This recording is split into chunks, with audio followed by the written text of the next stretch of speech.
Doutor Hélder Chuto, é consigo, a visão é a mesma, é a denúncia da oposição, e qual é a perspectiva da Casa C? Ok, muito obrigado, Ilustre. Ouvimos atentamente a explanação que foi esgrimida pelos meus ilustres colegas.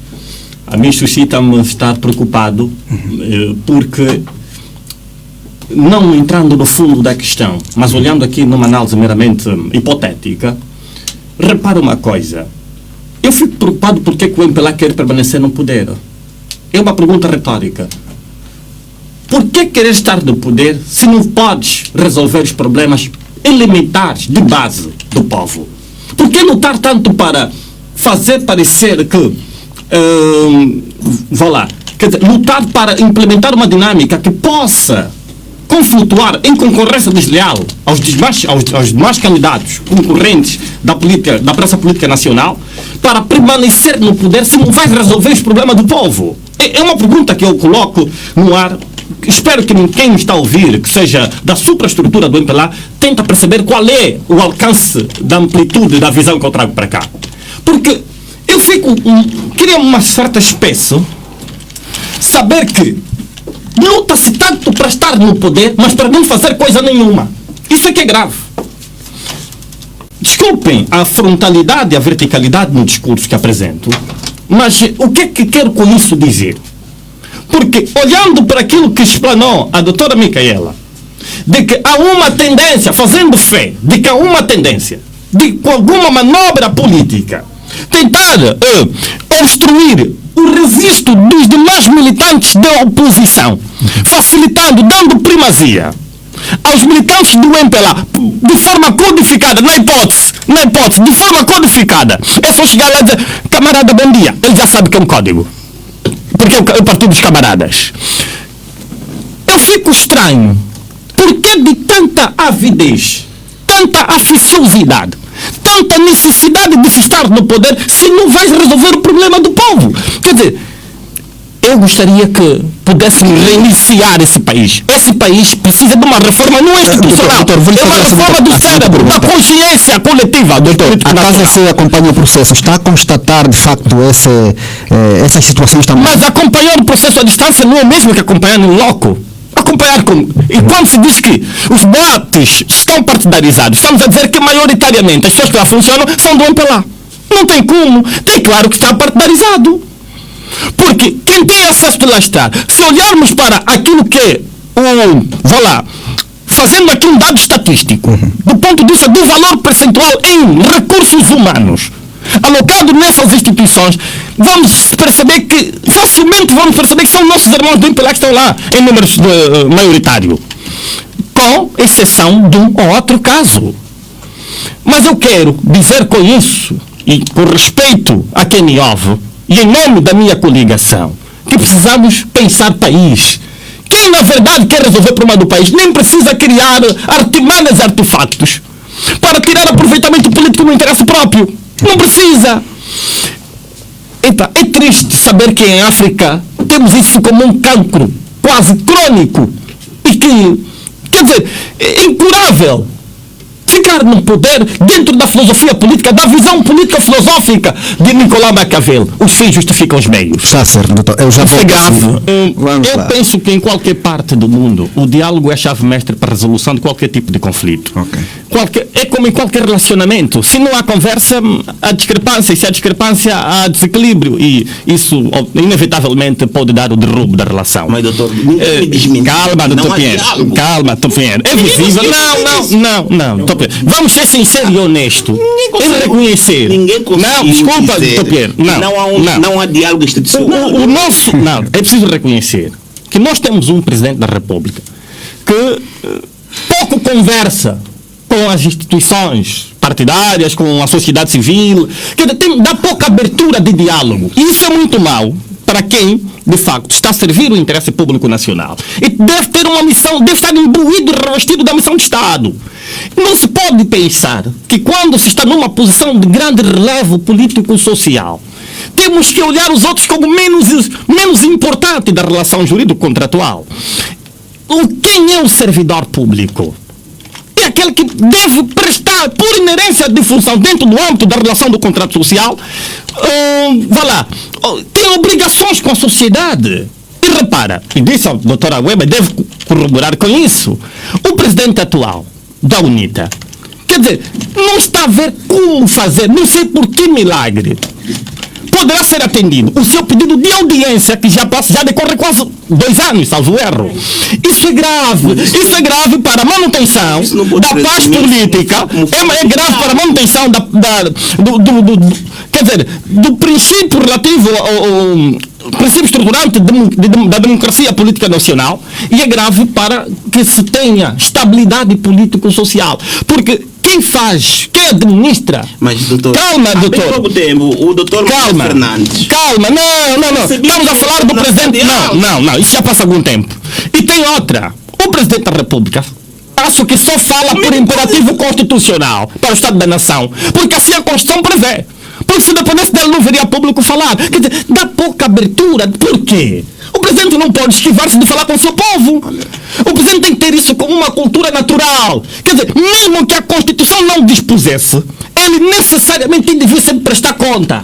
Falar com o povo, olha, é bonito, doutor Pinheiro. Quando o doutor... Calma, desculpa-me só. Deixa-me só acabar a rácio. Doutor Pinheiro, quando o doutor estiver desempregado em casa e tem que pagar a faculdade dos filhos, tem que alimentar a família, e os filhos notarem que o doutor nesse dia não tem nada para comer em casa, meteu a jarra d'água na mesa, mandou todo mundo sentar, serviu cada um o seu copo com água, os filhos vão perceber que o pai não tem o que me dar. E acredito que em nenhum momento vão se mostrar contestável ao doutor. O que vão se mostrar é solidário. Vão te encorajar, vão te dar força, vão dizer, papá, fica calmo, Deus vai ajudar. Não, doutor. Apesar de antipatia de um certo setor da oposição, é necessário notar... Doutor Pinheiro. Calma, vamos deixar terminar para avançarmos para o próximo. Não, doutor Pinheiro está aflito. O doutor Pinheiro está aflito com todo respeito. Numa antipatia que pode advir de um certo setor da oposição. Mas é ponto assente e rigoroso que o chefe de Estado é dos que mais discursos faz para o país. Está certo. Discurso de natureza. Vamos o povo não come discurso teórico. Calma, doutor. Vamos ouvir a opinião do preciso perceber que o interesse supranacional sobrepõe-se ao interesse político-partidocrático de uma determinada organização política. O MPLA, com todo respeito, são nossos irmãos, mas estamos cansados. Porque eles que pensam que são os únicos filhos legítimos da nação. Não são os únicos filhos legítimos da Angola. Angola tem um conjunto de pessoas que são também titulares do direito. Tá bem. Do recurso que Deus não teve rancor, não teve impiedade, Deus não teve inclemência de não dar os bens, colocou à disposição. Por que estamos a lutar por causa de coisas que vamos deixar? Mas o caso aqui esse diálogo é por causa dessa ganância aficionada, totalmente desmedida, que não há diálogo permanente. O que é um resquício de uma mera tendência, uma intenção de diálogo. Fala-se muito na teoria, mas na prática não temos nada, mano. Desculpa, meu irmão, não há. Do ponto de vista da praticidade. Vamos lá ver uma coisa. Se não demonstrei, deixa-lhe dizer. Quanto tempo o presidente não reúne com os líderes dos partidos da praça política nacional? Há quanto tempo? Não, o Conselho da República. É necessário. Eu, se fosse o presidente da República. A agenda do Conselho da República. Mas é o presidente que fixa a agenda. Já que aquela agenda não é para diálogo. Doutor Chico, já concluiu. Aquela agenda não é de diálogo. Foi uma agenda. Já concluiu, doutor Chico. Alguém toma posse. Apenas. Doutor Pinheiro, temos que avançar, temos que ganhar tempo. Desculpe só, para terminar. Se o presidente quisesse olhar para o interesse nacional, se o presidente quisesse olhar para o interesse, para a salvaguarda do interesse nacional, não lhe custaria, não estaria a abdicar-se do seu poder, não estaria a ser usurpar o seu poder, ter que, mesmo nas reuniões do Conselho da República, lançar mão que fosse a oposição, aqui, entre parênteses, a tomar decisão sobre determinado assunto de grande e de relevante interesse público nacional. Dissesse, meus irmãos, o que vocês acham disso? E mantiver a ideia que fosse unânime, traga pela oposição. Quer dizer, os líderes representantes da oposição dentro do Conselho da República. O que custaria? Quer dizer, essa tendência de pensar que eu é que sou o chefe e eu que mando, o país está desastrosamente a ser levado para, certo. para o... Agora com o Dr. Cicato. Estava a reclamar o tempo. Agora o tempo vai ter consigo. O debate está partidarizado. Está bem, obrigado. Dizer que o artigo 6º da Constituição dispõe que, no seu número 1, que a Constituição é a lei suprema da República de Angola. O número 2, o Estado subordina-se à Constituição e funda-se na legalidade, devendo respeitar e fazer respeitar as leis. Ora, o que é que eu quero com isso dizer? Na verdade, temos que admitir que o Estado tem que necessariamente combater aqueles ilícitos criminais que atentam gravemente contra o progresso sustentável da economia nacional. Mas eu gostaria de ver um Estado que fosse o grande protetor do respeito àquilo que prevê a norma constitucional e as demais leis ordinárias disponível à luz da ordem jurídica nacional.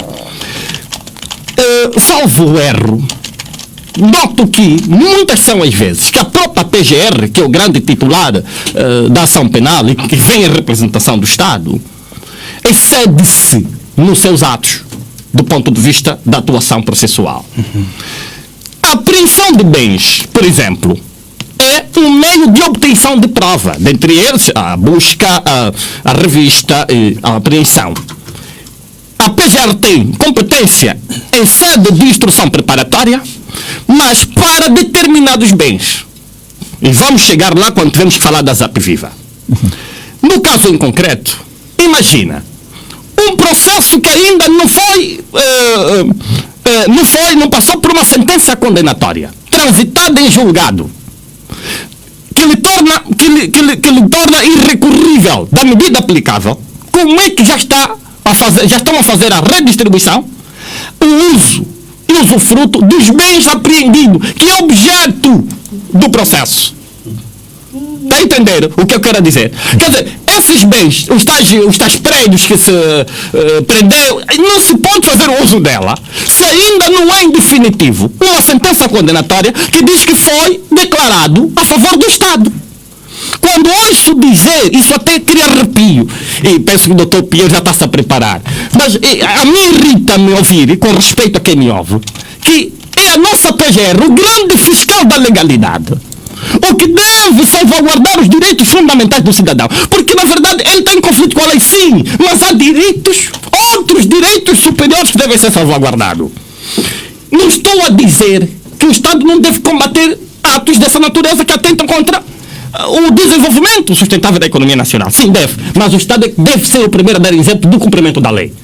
Por que temos pressa de fazer perceber à sociedade em geral que estamos a trabalhar, quando estamos a usar mal das disposições legais e de respeito aos princípios estruturantes da ordem constitucional para fazer valer o direito? Não, a ninguém é lícito o uso da força própria para salvaguardar um direito pessoal. Se a PGR é parte do processo, do ponto de vista formal, é parte, quer dizer que não pode ser árbitro e não pode ser jogador ao mesmo tempo. Deve deixar a disposição do órgão superior judicial que deve decidir sobre determinadas situações. Eu crio essa nota porque a mim é isso que me cria uma certa repulsa.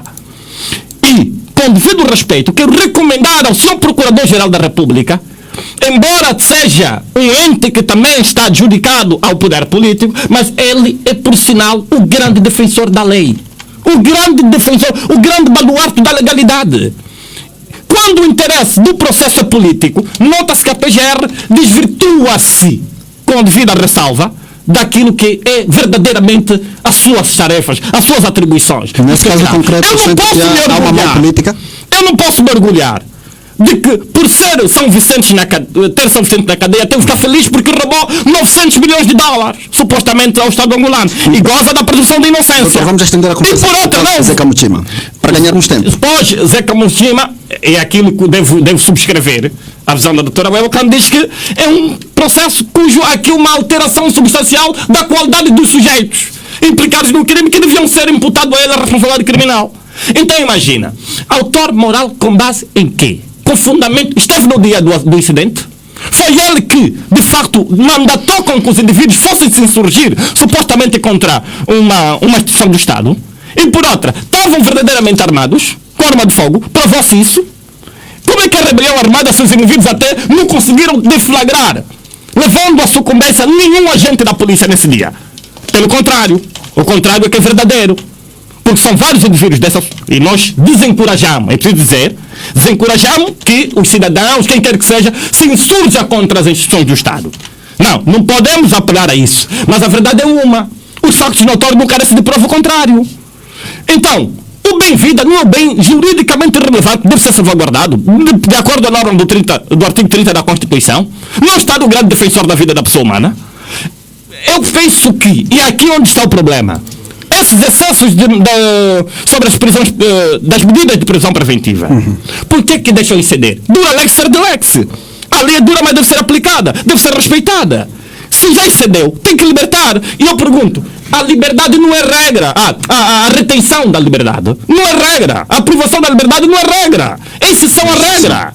Não havendo alternativa. E há uma série de medidas. Se olharmos bem para aquilo que dispõe o Código de Processo Penal, há uma série de medidas, do ponto de vista das medidas de coação pessoal, que devem ser esgotáveis. Só se aplica a prisão preventiva se as outras medidas forem insuficientes, forem desnecessárias e forem desadequadas à aplicação do caso em concreto. Okay. Prendeu para quê? O que é que quer salvaguardar com a prisão do indivíduo? Temos cadeia em condições? Quando os políticos começarem também a entrar nessas comarcas mal desnutridas, desumanizadas, vão perceber o que os outros passam lá dentro. Está certo. Doutor Pinheiro, eu consigo. Bom, Qual é a leitura que faz? Bem,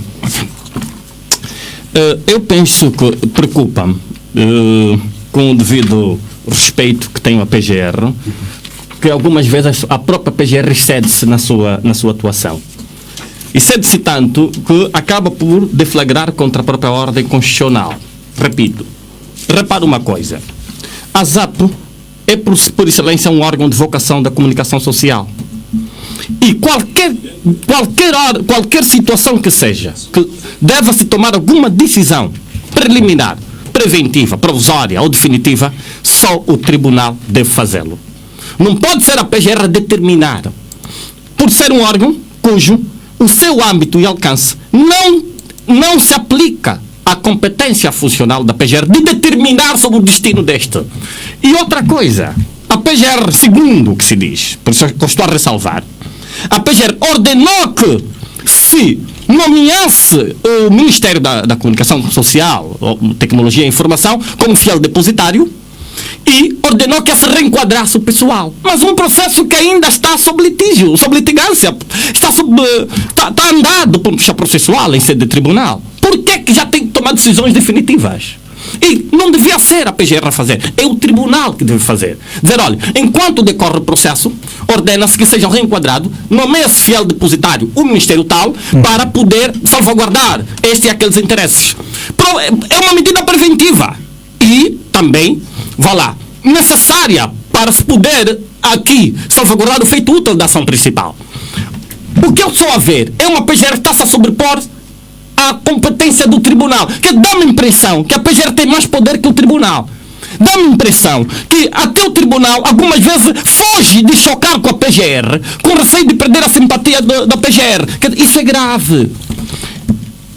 O sinal, devo também dizer que, de facto, esse reenquadramento acaba por ser positivo, porque são mais de 500 empregos que estavam a ser desperdiçados, banalizados, por força de uma atuação do órgão do Poder do Estado, que é a PGR, porque por isso é que eu disse que a PGR não pode ser jogador e não pode ser árbitro ao mesmo tempo da concorrência desleal. É totalmente, cai no âmbito da injustiça processual, não pode fazê-lo. Mas se não for esse o entendimento, e quero respeitar o entendimento contrário a este, eu penso que temos que repensar e redefinir o nosso sistema judiciário, porque alguma coisa não está a caminhar bem. Depois do alarido público, do alvoroço que se criou junto da mídia pública, o Estado entendeu reintegrar esse pessoal, mas só porque foi vítima de pressão pública. Por que não pensou isso antes de tomar a decisão que teve? Preocupa-me que o meu querido, ilustre presidente, João Gonçalves Lourenço, a quem já amei muito desde o início do seu mandato, confesso que tive muita simpatia, muita esperança por ele, mas defraudou. Eu penso que o presidente traiu a confiança que eu depositei. Falo de forma singular. Por quê? Porque foram 5 anos, e não é expectável que em 5 anos o presidente não dê resultados de que estava disposto a mudar o quadro da política nacional. Sobretudo das situações de base vulneráveis, extremamente vulneráveis, de necessidade público-social, coletiva.